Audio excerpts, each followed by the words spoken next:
Hello dear student, आज हम class 10th के फर्स्ट यूनिट वैदिक गणित के बारे में डिस्कस करेंगे, जो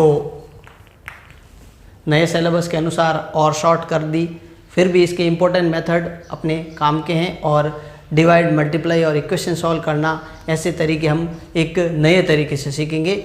जो कि आपके सामने मैंने एक शब्द लिखा है, निखिलम विधि। बाद में हम इस विधि से भाग भी करेंगे, लेकिन उससे पहले मैं आपको एक दो टर्म समझाना चाहता हूँ। फर्स्ट ऑफ ऑल मैंने एक वर्ड लिखा आपके लिए, आधार यानी बेस। 10, 1000, 100 या 1 इस टाइप के जो नंबर होते हैं जिसमें 1 और 1 के पीछे 0 आ जाए, उन सब नंबरों को हम उसका आधार कहेंगे। किसी भी नंबर के लिए वो आधार का काम करेंगे। जैसे मैंने मान लो आपके एक नंबर बोला है कि 12 है, तो 12 10 के नज़दीक है, तो उसका आधार 10 हो जाएगा। और दूसरा शब्द अपने लिए है उप आधार, जो आधार का गुणज होगा। यहाँ पे हमारे लिए कि कोई भी नंबर है जो मान लो कि 30 के आसपास आ गया, तो जो 10 से तो काफ़ी डिस्टेंस में रहेगा, लेकिन वहाँ पे 3 × 10 होने की वजह से वहाँ 3 एज ए हम उपाधार मानेंगे। एक नंबर लिख रहा हूँ मैं आपके सामने, जो नंबर है 73। 73 आप गौर करें तो ये 80 और 70 के बीच में आता है, यानी 70 और 80 के बीच में आया, दोनों के मध्य का नंबर है। लेकिन राउंड फिगर की बात करें, राउंड अप में देखें हम, तो ये ज़्यादा नज़दीक किसके हैं, तो हम यहाँ पाते हैं कि ये 70 के ज़्यादा नज़दीक है, 70 के ज़्यादा नज़दीक है। यानी हम 73 जो हैं, ये 70 के नज़दीक होने की वजह से 70 जो है, आप इसको हम 7 × 10 लिख सकते हैं। 7 × 10, तो मैंने पहले ही बोल रखा 10, 100, 1000 इस टाइप के जो नंबर, उनको तो हम क्या कहेंगे, आधार कहेंगे। ये यहाँ पे आधार हो गया इसका 10 आधार हो गया। लेकिन ये जो नंबर है जो 10 के गुणा में लिखा हुआ है, इसको हम यहाँ पे क्या बोलेंगे, उपाधार बोलेंगे। टर्म आपको समझ में आ गया है कि जो आधार के साथ गुणा में आता है उसे हम उपाधार कहते हैं। अब हमने ये तो देख लिया कि 73 70 के नज़दीक है, लेकिन हमें साथ ही साथ ये भी देखना है कि 73 70 से कितना नज़दीक है, कम है या ज़्यादा है। तो हम ये पाते हैं ये ज़्यादा है, और ये कितना ज़्यादा है, यहाँ पे 3 ज़्यादा है। ये जो 3 लिखा है, ये 3 विचलन कहा जाएगा इसको। इस 3 को विचलन बोला जाएगा, डेविएशन बोला जाएगा। जो भी नंबर अपने आधार और उपाधार से प्राप्त नंबर के नज़दीक का हो, कम या ज़्यादा हो, उसको हम विचलन कहते हैं। जैसे मैंने आपके सामने अगर नंबर बोल दूँ 12 लिखा, तो 12 के लिए आधार हो जाएगा 10 और विचलन हो जाएगा 2। यहाँ पे उपाधार एक ही है, इसलिए लिखने की ज़रूरत नहीं है, क्योंकि 10 अपने आप का ही एक मल्टीपल ही आता है। तीनों टर्म आधार, उपाधार और विचलन आपको एकदम अच्छे तरीके से क्लियर हो जाना चाहिए। उसके बाद हम अपने मेन टॉपिक पे आते हैं, जिसमें निखिलम विधि से हम भाग देना सीखेंगे कि कोई भी नंबर को हम इस विधि से किस तरह से भाग दे सकते हैं। तो यहाँ पे आप नंबर देख सकते हैं, एक बार मैं 97 का भाग दूंगा, एक बार 8 का भाग दूंगा, एक बार 88 का यानी 88 का भाग दूंगा। तो 97 के लिए आप देख सकते हैं कि 97 का आधार 100 होगा, 100 के नज़दीक का नंबर है, और 100 से ये नंबर कम है। 8 के लिए आधार होगा 10, और 10 से ये 8 कम है। इसी प्रकार 88 जो कि लगभग 100 के नज़दीक ही मान लेंगे हम, और वो भी 100 से कम ही है। फर्स्ट क्वेश्चन को हम किस तरह से सॉल्व करना है, निखिलम विधि के लिए हमें एक सेटअप तैयार करना पड़ेगा। वो आप पहले समझ लीजिएगा कि निखिलम विधि के सेटअप को हम किस तरह से लिख सकते हैं, किस तरह से इसका एक स्ट्रक्चर होता है लिखने का। हम फर्स्ट ऑफ ऑल जो भी अपने पास जो प्लान पार्ट अपने पास कॉपी का पेज हो या बोर्ड, ब्लैक बोर्ड हो, उस पर हम इसको 3 पार्ट में डिवाइड करेंगे, यानी फर्स्ट पार्ट, सेकंड पार्ट और थर्ड पार्ट। जिस नंबर का हमें डिवाइड देना है, जैसे मेरे को यहाँ पे 97 का यानी 97 का डिवाइड देना है, उसको हमें यहाँ लिखना पड़ेगा। 97 हमें यहाँ लिखना पड़ेगा, और जिस नंबर में देना है उस नंबर को हम यहाँ पे 2 अलग अलग बॉक्स में लिखेंगे। अब कैसे लिखना है इसका देखिएगा प्रोसेस, कि जो 97 है, 97 के लिए आधार क्या हो जाएगा, ये आपको ध्यान रखना चाहिए। 97 के लिए आधार जो होगा वो 100 होगा। और 100 में कितने ज़ीरो आ रहे हैं, 2 ज़ीरो हैं। नंबर ऑफ ज़ीरो जो है वो 2 है। इस वजह से यहाँ पे 2 अंक लास्ट के पीछे लिखेंगे, यानी ये जो 45 है ये हम इस तरफ यानी लास्ट वाले कॉलम में लिखेंगे। और आगे वाले जो भी अंक बच जाते हैं, चाहे 1 अंक बचे, 2 अंक बचे, 3 बचे, जितने भी अंक बचेंगे वो हम मिडल वाले बॉक्स में लिखेंगे, बीच वाले खंड में लिखेंगे। अगला स्टेप क्या है अपना इसका, कि हम यहाँ देखेंगे कि जिस नंबर का डिवाइड देना है वो अपने आधार से कितना दूर है। तो हम यहाँ देखते हैं कि 97 अपने आधार यानी 100 से 3 दूर है। यानी मैं अगर यहाँ पे 3 और जोड़ दूँ तो ये 100 बन जाता है। इसको 100 कंप्लीट करने के लिए मुझे इसमें कितना जोड़ना पड़ेगा, 3 जोड़ना पड़ेगा। 03 इसलिए लिखा कि डबल डिजिट यहाँ पे एंटर करनी है। अब आगे देखिए इसका स्टेप कि जो फर्स्ट नंबर है यानी मिडिल कॉलम का पहला नंबर हर बार हम सेम टू सेम लिखेंगे। उसके बाद उसी नंबर को हम जो हमें यहाँ पे विचलन के तौर पे प्राप्त हुआ है, हालांकि विचलन यहाँ पे -3 था, लेकिन हमें 100 कंप्लीट करने के लिए +3 की ज़रूरत है। तो हम इस +3 से इसको एक को इंटू करेंगे।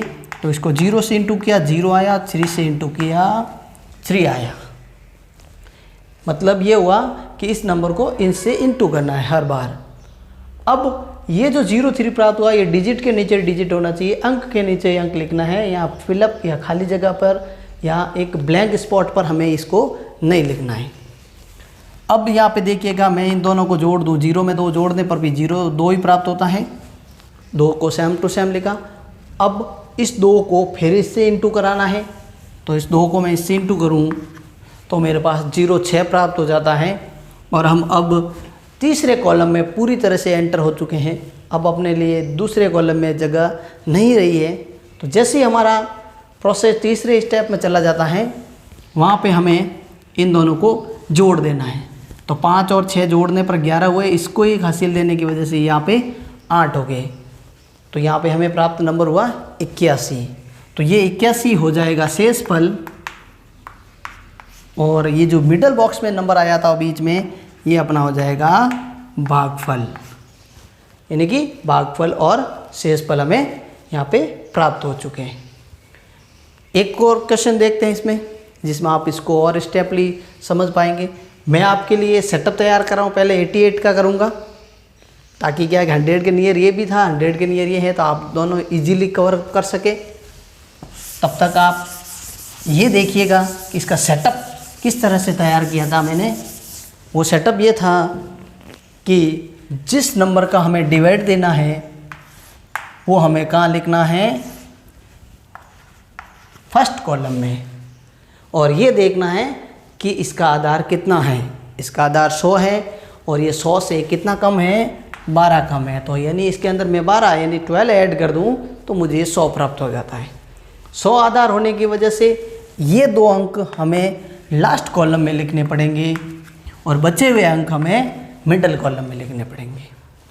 ये सेटअप आपके हो गया। अब प्रोसेस शुरू करते हैं। तो प्रोसेस में देखिएगा कि सबसे फर्स्ट नंबर को सेम टू सेम लिखना है। फर्स्ट नंबर को सेम टू सेम लिख दिया और इस नंबर को हमें इससे इंटू करना है। तो इंटू करेंगे तो हमें ये प्राप्त हो जाता है बहुत ईजीली तरीके से।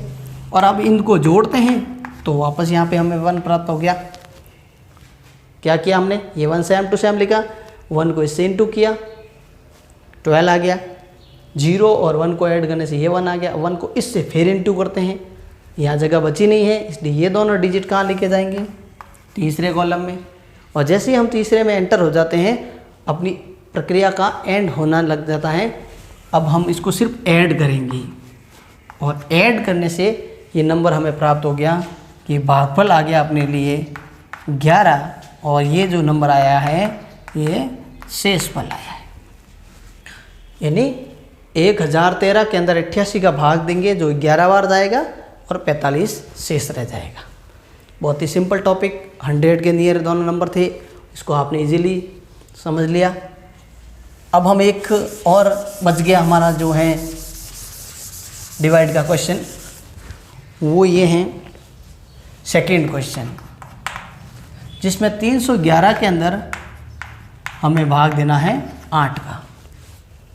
वही तरीका सेटअप बनाइए, 3 खंड बनाना है, जिस नंबर का डिवाइड देना है वो यहाँ लिख दिया, और ये अपने आधार यानी 10 से कितना दूर है, 2 दूर है, यानी कि 2 इसमें और जोड़ने से ये 10 प्राप्त हो जाता है। और 10 के अंदर 1 जीरो होने की वजह से यहाँ जो नंबर जिसमें हमें डिवाइड देना है उसमें से 1 अंक हमें पीछे लिखना पड़ेगा 3rd कॉलम में। बाकी बचे हुए ये दोनों अंक मिडल में लिखे जाएंगे, बीच में लिखे जाएंगे। ये सेटअप हो गया। सेटअप होने के बाद प्रोसेसली फर्स्ट स्टेप में सेम नंबर आएगा, नीचे सेम नंबर लिख दिया। अब मैं इस नंबर को 2 से इंटू कराऊँ तो मुझे प्राप्त हो जाता है 6 और 1 हो जाएगा 7। 7 को 2 से इंटू करेंगे यानी 7 को 2 से गुणा कराया तो 7 को 2 से गुणा कराने से हमें क्या प्राप्त हो गया, 14 प्राप्त हो गया। 14 और 1 पहले से ही था, यहाँ 15 रहेगा। एक चीज़ का यहाँ पे ध्यान रखना है कि ये 1 है, इसके नीचे 14 है, तो यहाँ ऊपर 1 अंक था, अपने पास यहाँ 2 अंक है, तो हमको इस तरह से लिखना है कि लास्ट डिजिट दिए हुए नंबर के नीचे होनी चाहिए। तो इसलिए 1 और 4 हो गया 5, और इस 1 को सेम लिखेंगे। अब हम यहाँ क्या देखते हैं कि भाग हमें 8 का देना था और हमारा शेषफल बच गया 15, यानी कि भाग दिए हुए नंबर से भी ज़्यादा आ गया, जो ऐसा आमतौर पे डिवाइड में नहीं होता है। तो क्या करेंगे, एक एग्जाम्पल के तौर पे हम इसको समझते हैं। मान लो कि अभी लॉकडाउन के दौरान आपका बर्थडे आ गया और आप अपने बाकी क्लासमेट से नहीं मिल पा रहे हैं, लेकिन आपके 8 क्लोज फ्रेंड आपके टच में हैं जिन्हें आपको अपने बर्थडे की टॉफ़ियाँ देनी है। आप मार्केट से 311 टॉफ़ियाँ लेके आए और अपने 8 मित्रों को बांटनी है। क्योंकि सब मित्र हैं नहीं तो आपके पास नंबर ऑफ़ टॉफ़ी ज़्यादा है, तो आपने प्रत्येक मित्र को ज़्यादा ही टॉफ़ियाँ दी। पहली स्टेप में आपने क्या किया, हर बच्चे को आपने 37 टॉफ़ियाँ बांट दी, हर अपने फ्रेंड को 37 टॉफ़ियाँ बांट दी। उसके बाद आपके पास कितनी टॉफ़ियाँ रह गई, 15 पीछे रह गई, यानी कि 37 बांटने के बाद भी 15 पीछे रह गई। हर एक को 37 दी, फिर भी 15 पीछे। तो आपने सोचा कि मेरे तो 8 फ्रेंड हैं और मेरे पास टॉफ़ियाँ हैं 15, क्यों ना करके एक एक में इनको और बांट दूँ। यानी कि हमने यहाँ पे एक एक टॉफ़ियाँ उसको और बांटने के लिए आइडिया आ गया, यानी अपने प्रत्येक दोस्त को एक एक टॉफ़ी और दी, तो अब हर दोस्त को 38 टॉफ़ी मिल चुकी हैं। अब बांटी तो उसको एक एक है, सबको एक एक टॉफ़ी बांटी है, लेकिन उसके जो पास 15 थी उसमें से 8 टॉफ़ियाँ दोबारा बढ़ चुकी हैं। अब उसके पास पीछे कितनी रहेगी, 7 रहेगी। यानी कि जब भी हमें भागफल ऐसा प्राप्त हो जाए, शेषफल ऐसा प्राप्त हो जाए जो दिए हुए नंबर यानी भाग दिए जिस नंबर का भाग देना उससे ज़्यादा हो जाए, तो हम उसमें से घटा सकते हैं। कितनी बार घटाना है ये आपको ये देखना है कि ये जो नंबर हैं ये किस तरह का है। तो 15 है, 8 के डबल से तो कम है, इसलिए डबल तो घटा नहीं सकते, सिंगल घटाएंगे, यानी कि सिंगल 8 को घटाना है। ये 8 को मैंने एक बार घटाया, वो 1 मैंने यहाँ जोड़ा है, तो अब अपना भागफल आ जाएगा 38 और शेषफल आ जाएगा 7। तो इस प्रकार का ये प्रश्न है जिसमें अपने शेषफल ज़्यादा आने के कारण ये थोड़ा सा प्रोसेस हमको नया जोड़ना है। नेक्स्ट वीडियो में हम इसके और मेथड देखेंगे डिवाइड के। उम्मीद आप जुड़े रहेंगे और लॉकडाउन की पालना करेंगे।